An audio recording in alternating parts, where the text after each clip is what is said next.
Currículo em ação, ler e escrever, página 50, etapa 2. Etapa 2, aspectos discursivos. Nós vamos trabalhar as atividades 2A, 2B, 2C e 2D. Na atividade 2A, nós temos dois trechos que pertencem ao texto Um Apólogo, trabalhado na atividade anterior, do autor Machado de Assis. Qual é a tarefa? Vocês devem fazer a leitura com muita atenção, obviamente em relação à pontuação, e na facilidade de compreensão do assunto dos dois trechos. Qual deles você considera mais fácil para compreender o diálogo?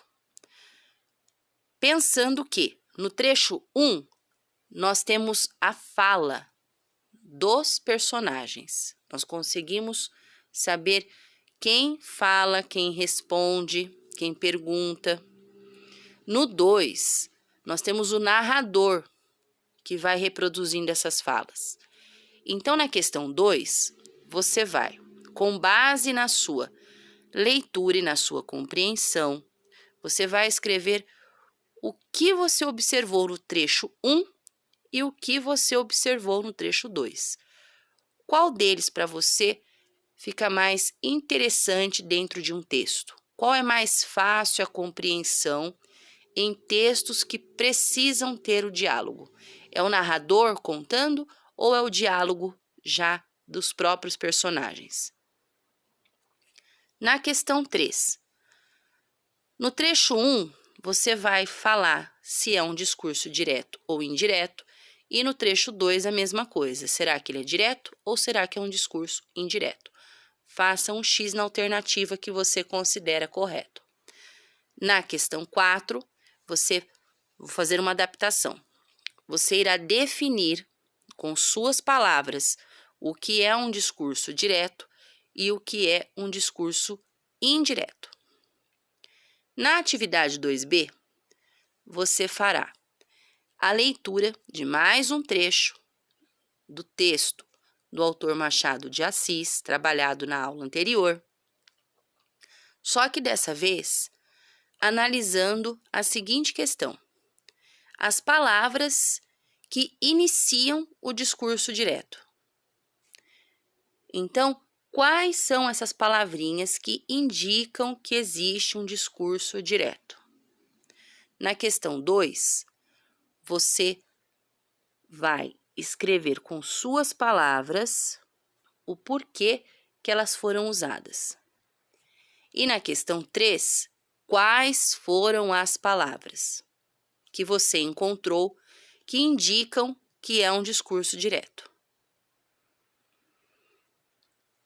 Atividade 2C, falando agora sobre marcas gráficas do discurso direto. Então, você tem um texto, uma fábula, O Lobo e o Cordeiro. Você fará a leitura, depois levantará as seguintes respostas de acordo com as reflexões. Primeira reflexão: as falas de um personagem podem ser indicadas no texto com os seguintes grupos de sinais. Muito bem. Quais são os sinais que representam esse grupo? Você vai colocar esses sinais aí. Segunda reflexão: os sinais gráficos marcam a fala de um personagem. Além disso, é possível explicar de quem é a fala de algumas maneiras, sendo elas as seguintes. Então, nós temos a maneira tradicional, vamos dizer que você use 2 pontos e o travessão. Quais as outras maneiras que você tem para que se indique que a personagem vai falar? C. Terceira reflexão: quando o autor do texto não anuncia quem vai falar, nem explica quem está falando ou acabou de falar, como é possível identificar quem fala? Existe alguma palavra, existe algum sinal de pontuação que possa nos ajudar em relação a isso? Atividade 2D. As possibilidades do uso das aspas. Nós já falamos um pouquinho sobre elas. Vamos lá. Leia novamente O Lobo e o Cordeiro, depois O Rato do Mato e o Rato da Cidade.